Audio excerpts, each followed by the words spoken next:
Well, hello, folks. I'm Jay Steinmetz, Assistant Professor here of Political Science at Fort Hays State University in Hays, Kansas. And this is another Talking Democracy podcast, Dr. J's Talking Politics podcast. And we have a special guest here with us today. We have Greg Orman, who's running as an independent for governor of Kansas. You want to say a few words about yourself, Greg, and your message? Well, first, I appreciate you having me here. I think most people intuitively know that Kansas has been on a difficult path over the last 8 months. And so, you know, my campaign for governor is really about changing the path that we're on. And you know, I've got 2 daughters. I'd like to see those girls and all our sons and daughters and grandchildren build their lives in Kansas. So this for me is really about making Kansas a place where all our children and grandchildren can be proud to call home. Well, I got a couple of questions for you, Greg, and Sure. We'll launch into a couple of different topics here, maybe healthcare, education. But before more topics-based, I want to talk more broadly about one of your core messages. Your core message is that the two-party system is broken and that we need viable alternatives to the 2 major parties that exist today. There's a lot of literature in political science around what's been called Duverger's Law, which suggests that majoritarian first-past-the-post electoral systems inevitably produce 2 major parties. This is why we've never really had a durable third party in American political history. There have been third-party movements that have come up, but they haven't really been very durable over time, mostly because it's a winner-take-all system and it's a majoritarian rule of government. So how would you propose to tackle this kind of more structural problem that we have 2 dominant parties, not because of collusion or because there aren't viable alternatives, but because of the very structure of our electoral system and our government? Well, I'd actually sort of take exception to the law. I think in political science we refer to things as laws that aren't really necessarily universally true. And you know, this idea that we have a majoritarian rule, in my mind, just betrays the fact that 44% of Americans now self-identify as politically independent. So what we really have is rule by the minority in America. And in fact, if you look more broadly, it's ruled by a small minority, because in so many congressional races now, it's very clear which party is going to win before the race is run because of the way the districts are drawn and the composition of the voters in those districts. And so in most of America, what matters is, do you win your party's primary? And generally speaking, to do that, you only have to persuade a small percentage of the voters. So I actually think we have rule by the minority in America right now. I think the majority of Americans are independent. I think the majority of Americans want to see our government start solving problems again. They're not invested in the fighting the way the 2 parties are. The second thing I would do is I would actually take exception to this idea that there isn't collusion, because I think the reason the 2 parties persist in America today is not because of some law of political science or electoral structure, or electoral system. It's because they work together to prevent competition. And I'll give you a few examples of that. So, you know, in 1974, we passed a law that established the Federal Election Commission.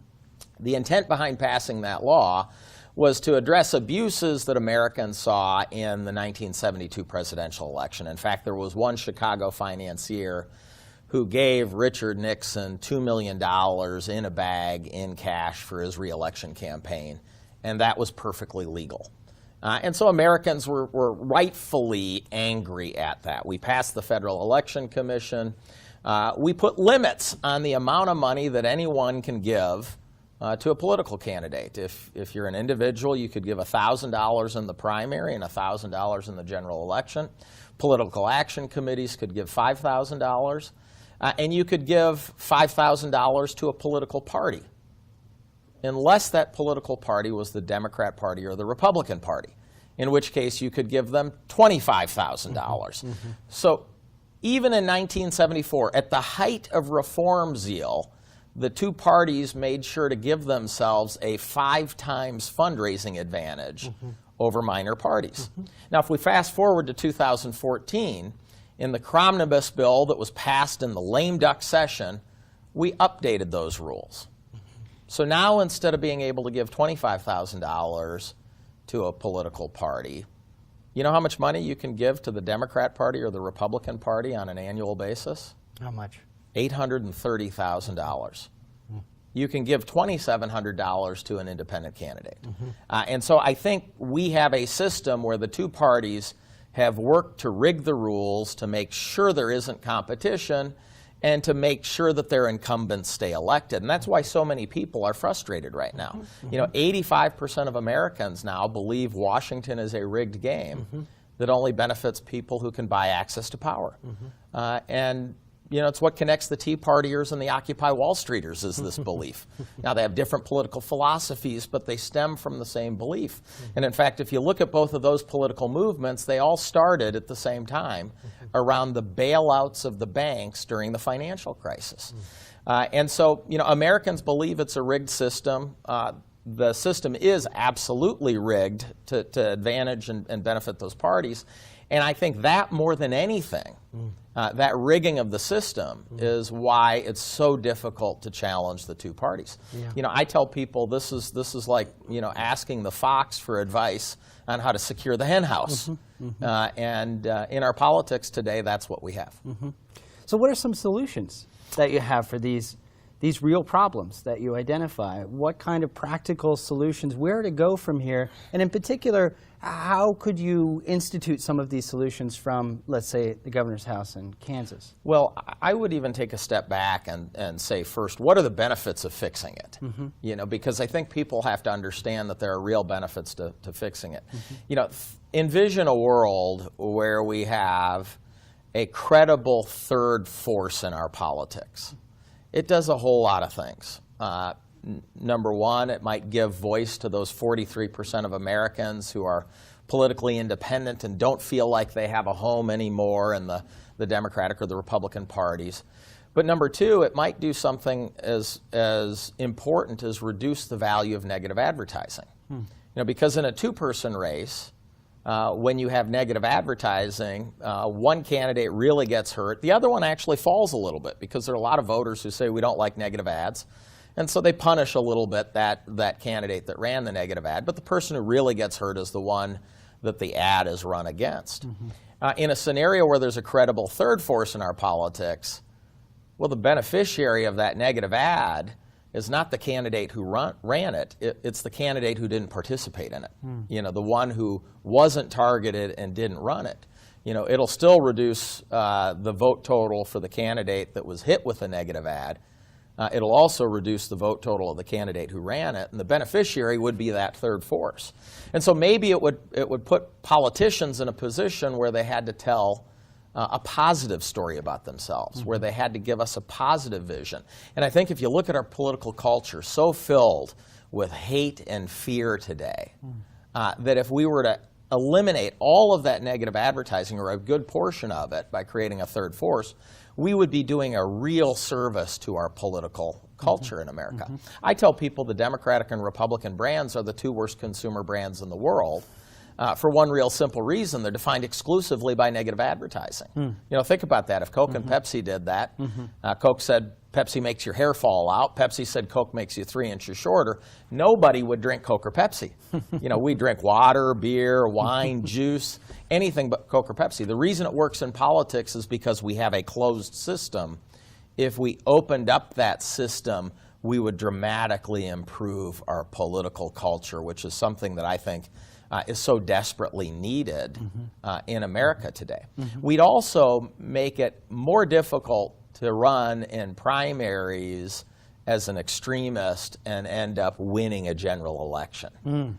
Because we would have that third force that would be able to capture that vast majority of Americans who I think are really more in the political center. They might lean left, they might lean right, but at the end of the day, I think the vast majority of Americans are politically pretty centrist. And I see that as I travel the state. You know, I travel the state, I talk to Republicans, I talk to Democrats, I talk to independents. And I think by and large, they all want the same things. And there is a lot of common ground out there, but our political process right now prevents us from accomplishing even identifying that common ground and then solving problems. Great. Well, building on that, it's often been said that Kansas is sort of a bellwether for the national politics, that what happens in Kansas first then kind of catches fire nationwide. Do you see that with your campaign? And is this, and I get a sense it's kind of a post-partisan vision in some ways. Where might this go nationally? How might you see this? How might you see Kansas as a bellwether in terms of your vision and what you're offering here in this race?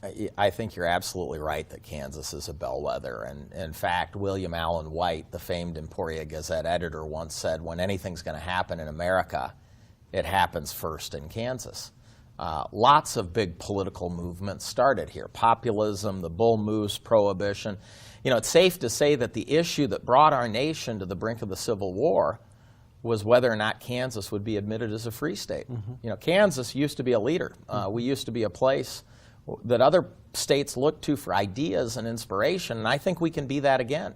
And I think our election in Kansas to the governorship as an independent would send a very powerful message across the rest of the nation that, number one, independent candidates can run and win. There is a third way in our politics. We don't have to accept the divisiveness. We don't have to accept the partisanship. So many people today that come up to me say, it seems like the two parties aren't interested in seeing our state succeed.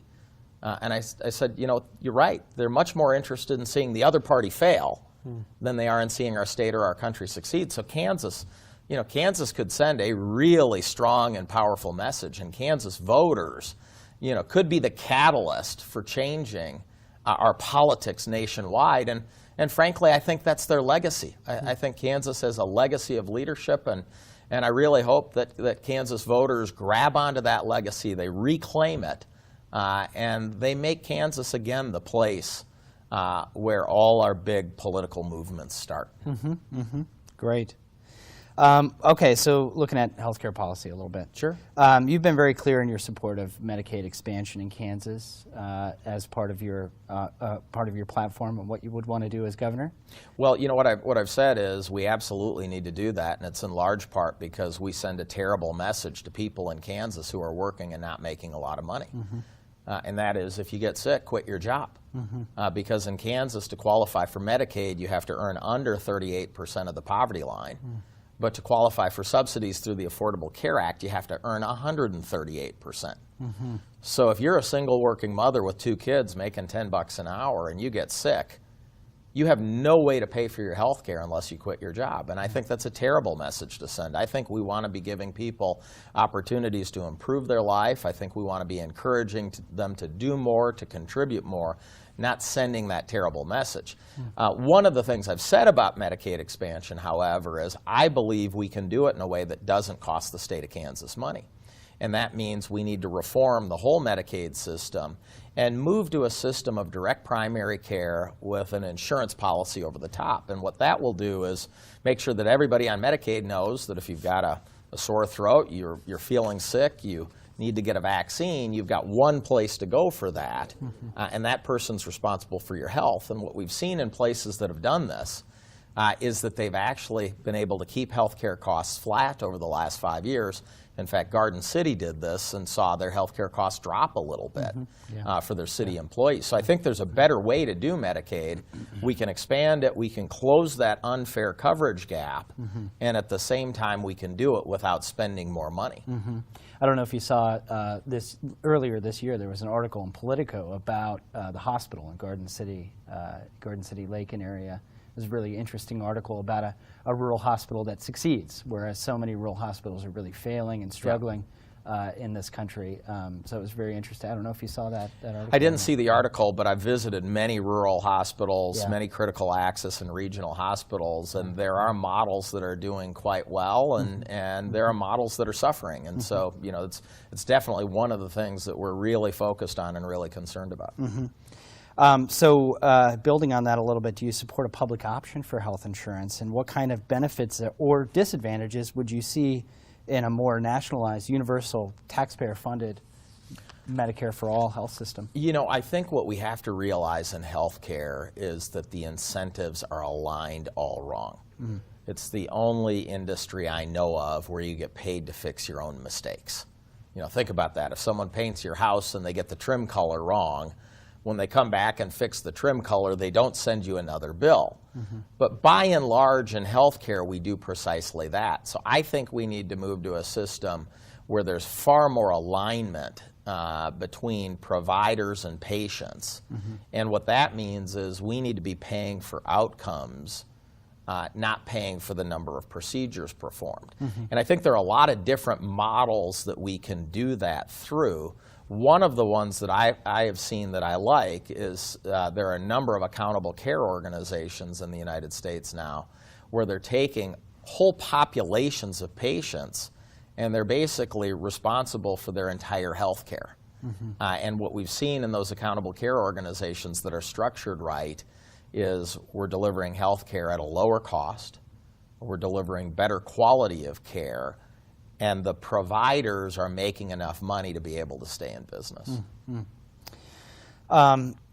Quick hit here in terms of just moving more political economy issues. Sure.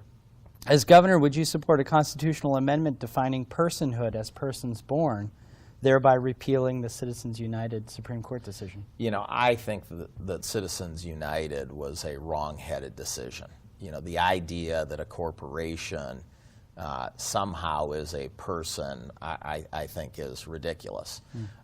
Realistically, given the supremacy clause in the Constitution, for that to be overturned, it has to be overturned at the United States level, at the U.S. Constitution level. Sure. So the constitutional amendment wouldn't be an amendment to the Kansas Constitution, it would be an amendment to the U.S. Constitution. And I would absolutely support that. Okay, great. The economy is doing well in terms of jobs and in terms of the stock market, but wage growth continues to remain really slow. In fact, inflation has really eaten into whatever wage growth has happened in the past year or so. What are some measures that you would take as governor to shape economic conditions that would be more favorable to wage growth, not just job growth? Well, you raise a terrific point. If you look at Kansas, our median household income in Kansas really peaked around 2003.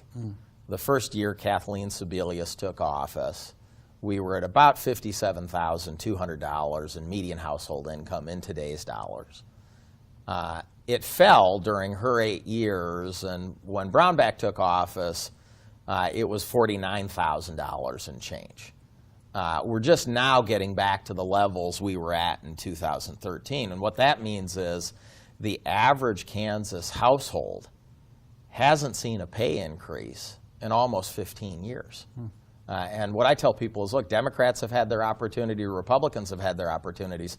Both of them have failed. It's one of the reasons why I think we need to move in a different direction is we need to realize that if we want to turn around, you know, what's been really a couple of decades of difficult trends in Kansas, we need to do something very different. And voting for a Republican or a Democrat, you know, isn't going to get us there. I tell people the only way you can waste your vote is to vote for one of them because we know what the results are going to be. And so far the results haven't been good. What I would do to address wage growth issues are a couple of things. Number one, we have to realize how highly correlated wage growth is with advanced skills. And so, you know, in Kansas, since the recession, 99% of all new jobs have required some form of advanced degree. If we look at our system for funding higher education and for helping our citizens afford higher education degrees, we find there's a pretty significant gap in that funding. And that actually comes not for the person going to a 4-year university or getting a 2-year program. It's someone getting a certificate degree. You know, if you're getting a certificate in welding and masonry and machining, you know, all jobs that are very important right now, there's a little Kansas Works money available, but once that dries up, you're out of luck. And so what we've proposed is a revolving loan fund to allow our kids and our citizens to get certificate degrees like welding and like machining, et cetera, so that they can take advantage of the jobs that are available. We've got about 50,000 open jobs in Kansas right now. There are good jobs available. We just got to make sure we address that skills gap. That's one of the ways we want to do it. Just to jump in real quick on that. So you wouldn't support making community and technical colleges free for all Kansans. A revolving loan system is what I you think we have to recognize the realities of the Kansas budget right now. And that is, after we meet the Supreme Court's mandate on public education, if we want to afford our priorities, we're going to have to grow the economy, and we're going to have to use some of the dollars, the $17 billion that we spend, we're going to have to spend it more efficiently. It would be great to be able to do some of these bigger programs, but I think we have to be realistic about the resource constraints we have right now. And that's why I've proposed a revolving loan fund. I've also proposed giving companies a 33% tax credit for investing in public-private partnerships in workforce development programs with our community colleges, our technical colleges, and I'd actually be happy to, obviously have our Board of Regents universities work on those programs as well. I was in Pittsburgh recently. We're in the middle of an 8-day bus tour throughout Kansas, and the CEO of Watco, which is the largest short-haul railroad company in the country, reinforced for me something I hear every time I go talk to an employer, and that is, it's very, very hard for them to find employees. And so they've got to hire almost 1,500 new employees every year. And he was really excited about the opportunity to do a training program with Labette County Community College, because there realistically is one training program for rail employees in Kansas, and it happens to be at Johnson County Community College, and most of those kids end up going to work for the bigger railroads. And so I think we need to address this gap in financing. We need to help our companies develop workforce programs so that we can get people the skills they need to do the higher wage jobs. So, you talked a lot about education there in terms of wage growth, and so I think a good segue into some questions about education policy. In education policy, do you see a tension between property tax equity and local control of public education? Is there a tension there? And if so, how do you navigate? How would you, as governor, navigate this policy terrain? Yeah, there's no question there's a tension there. And in fact, if you go to some parts of Kansas, people feel very overtaxed, particularly as it relates to property tax. I was in Kingman, Kansas, and a woman came up to me who was probably in her early 70s, had paid off her mortgage, but was feeling like she was going to get pushed out of her home because they've had to increase property taxes so much in Kingman County. And so I do see a real tension there between property taxes and schools. And I think everybody recognizes how important K through 12 education is to Kansas, to establishing the foundations for our kids to be successful economically. And there's no question this issue of how we fund it has created real issues. The Supreme Court was thankfully pretty direct in their ruling. Historically, they've said not enough, but have sort of left the legislature guessing as to what we need to do to meet what they believe is constitutional funding levels. Because they've been specific, I think we can meet them. But then I think we need to look at ways we can innovate in education so that we can deliver better results for kids without having to spend a lot of money. And so I think if you look at the three candidates who are running for governor right now, there are really clear visions on that. Secretary Kobach has said he wants to cut spending, he wants to cut taxes, he wants to go back to the Brownback experiment and basically starve the government. Senator Kelly has outlined a whole list of things that she wants to spend more money on, but has openly said there's no way to make government more efficient. And so the only way she's going to be able to fund everything she's talked about funding is by raising taxes or pushing that burden down to local communities to raise property taxes in response to all of her funding priorities. I'm not interested in big government and high taxes. I'm certainly not interested in starving the government. I want better government. And I think we can deliver better results for the people of Kansas without spending a lot more money. In fact, I think there are ways that we can redirect some of the spending that we do into our priorities.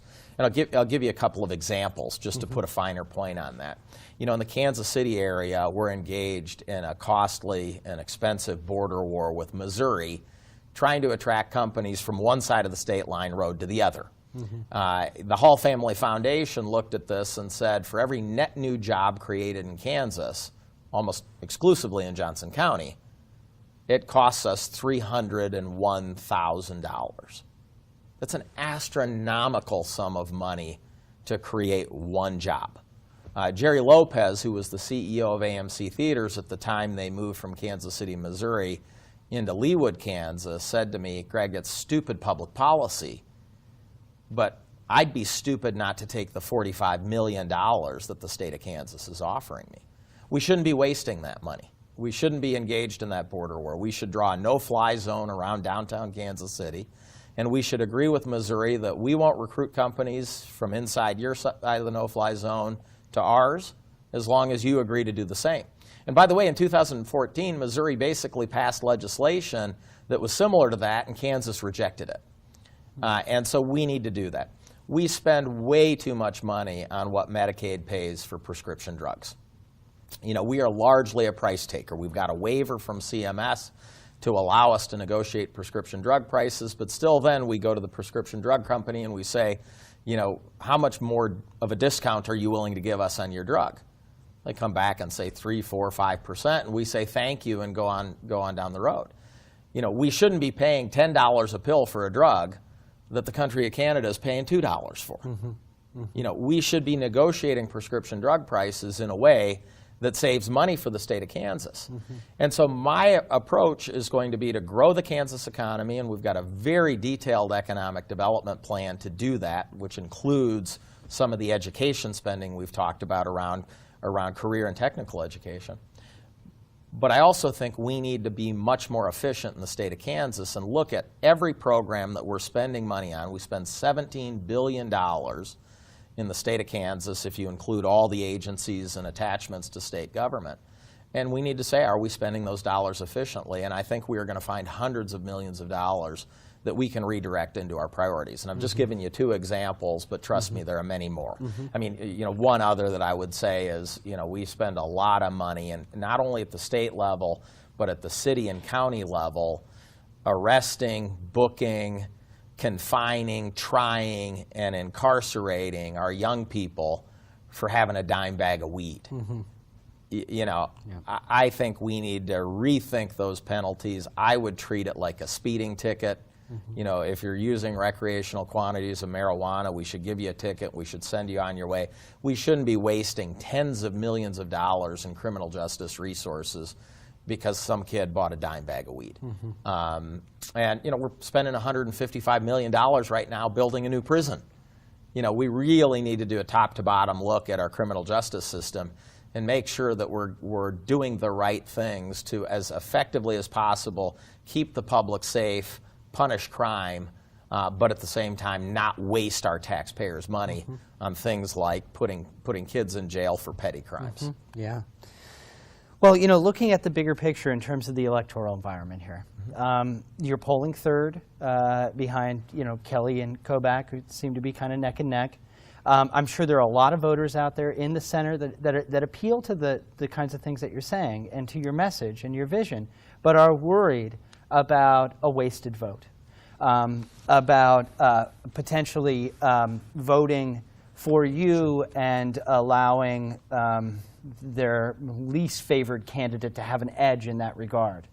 Because if they were a little center of left, they would rather have voted for Laura Kelly and hope that she could win, or left of right, or right of center voting for Kobach.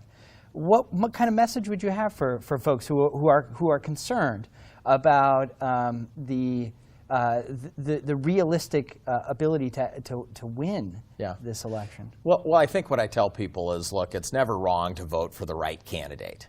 And I've talked to a lot of people, I've talked to a lot of millennials, and many of them said to me, I'm not going to be bullied into voting for one candidate or another. And that's really what this is. And, first, I would say the polls that you've seen are generally pretty biased. You know, if you look at the sample sizes, you look at how they underrepresent independents in their polling, I think you realize that the polls aren't accurate. And in fact, all you have to do is go back and look at our last presidential contest to see the real limitations of polling and figuring out what people are going to do and how they're going to vote. But, you know, look, if someone's thinking that way, my comment would be it's really sad that we're making decisions based on fear. You know, right now what I think I just heard you say is people are basically saying, I'm going to vote for a bad choice because I want to avoid a worse one. And what I tell people is the lesser of two evils is still evil.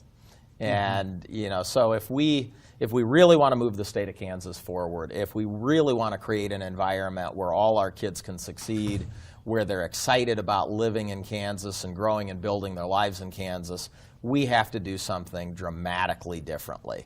And I've heard it from both sides. I've heard it from people who say, Greg, you would be the absolute best governor, but I'm afraid if I support you, I might help elect the Democrat. And I've heard from other people, Greg, I think you'd be the absolute best choice for governor, but I'm afraid if I vote for you, I might help elect Chris Kobach. And, you know, again, in fact, I've heard that in the same meeting from two different people. And so I, of course, told them you should both just vote for me and we solve that problem. But again, I think it's really sad that we've gotten to a point where people are going to vote for a bad choice to avoid a worse one. That's why we are where we are. That's why we've seen stagnant wages. That's why we've seen declining health outcomes. It's why we've seen population leave the state, is because we accept bad choices in our leaders. And Kansans deserve better than that. And by the way, I do believe Kansans are leaders. I do believe that they're going to make the right vote. They're going to make the brave and the courageous vote. And they're going to say, I'm going to vote for a candidate that I actually believe will improve our state, instead of voting against a candidate that I'm afraid of. I don't think Kansans are afraid. I don't think they will be afraid when they get into that voting booth, and I think we'll win. Great, wonderful. Well, on that note, this is Greg Orman running for governor of Kansas here in 2016, and we're going to wrap it up. Again, I'm Jay. I'll see you next week. Thank you, Greg, for coming by. I really appreciate it. Hey, my pleasure. Great to be here. All right, take care, folks.